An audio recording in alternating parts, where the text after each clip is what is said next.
So I remember what I didn't like about Chris Barnes, by the way. What? So the physical appearance?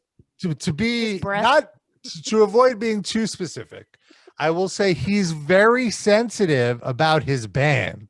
Like he thinks like 6 Feet Under is objectively low bar death metal, like pretty shitty death metal. Objectively, like I'm not like it's just not good.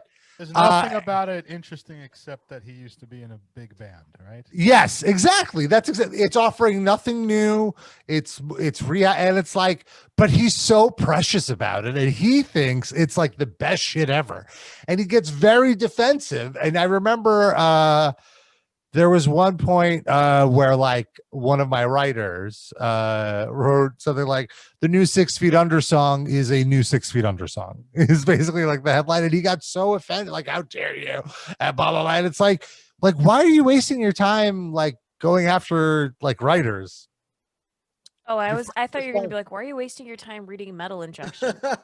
I mean, sure, you're Chris Barnes. Yeah. And then there was a time, I guess, so I just did a search and he subtweeted our good friend of the show, wonderful person, Jose Mangan. Because so at the time, Suicide Silence had a new single out. And I guess Jose contributed some like guest vocals to it, like a I love Jose Mangan.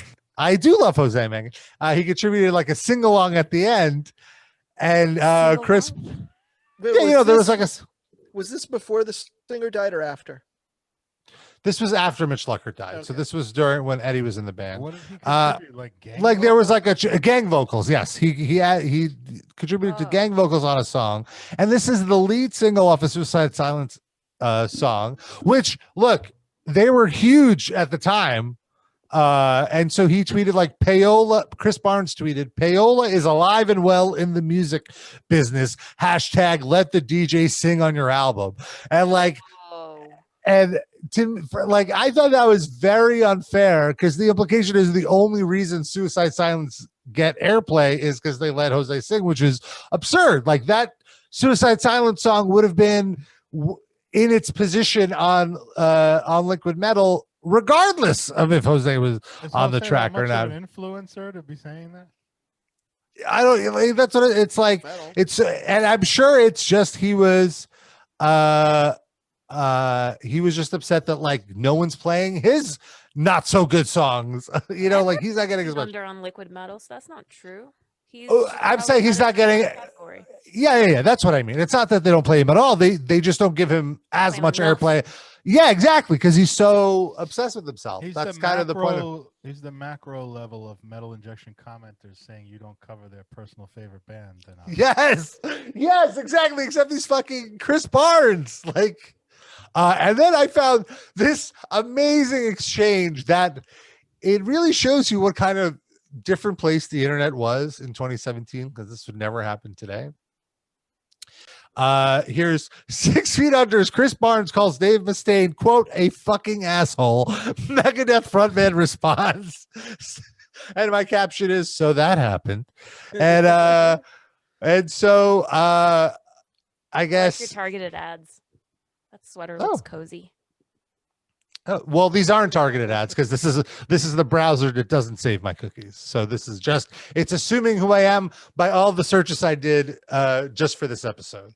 Anyway, so Mustaine in 2017 retweeted Brian Slagle about a History of Metal Blade book. Oh my God. And then Mustaine quote tweeted him, and this is when Mustaine was way more active on social media. Good old days. And Derek, could you read what Mustaine said in your trademark voice? If the fallacy of offering us a deal for $7,000 is any indication of the rest of this book, I hope it's marked fiction. Never sign with you. So I guess Mustaine and Slagle don't get along, and then Chris Barnes, who full disclosure is on Metal Blade Records, and Brian Slagle basically is basically the only guy, you know, funding his lifestyle until Cameo. responds back, "You, sir, are a fucking asshole." I like that he called him sir, though. I say at least he was polite. Yeah. That's how And the then- French do it. And then Mustaine very maturely responds, Takes one to know one. and then Barnes kindly responds, "Yeah, I guess so. But you're the king of assholes. Enjoy your throne." That's so childish. Trying And then- to protect Brian, but completely failed. Ignobility ruined his message. Now he looks like trash, and that's sad. And I want to point out now he's just responding to fans that are encouraging him, which was my favorite thing about Dave Mustaine on social media at the time, was everyone was on the same level with him. He would respond to anybody and He was quote Trump. tweeted. He was Trump. Yes. Yeah. And then somebody asks Dave, "Wow, where did that thing come from?" And then Mustaine, Some unknown Seattle musician, a metal play that made a fool out of himself. Big talk from a cell phone. that was great. And then somebody asks Mustaine, when you're answering questions or things like this and you roast them is my favorite hour of the day. It shows the true state of mankind.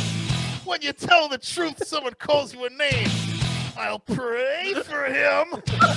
It'll make him even madder. And then someone responds, "I agree with Chris Barnes," and Mustaine goes Oh my after him. gosh. One follower? My puppy has more followers than you. Woo! I have to catch my breath.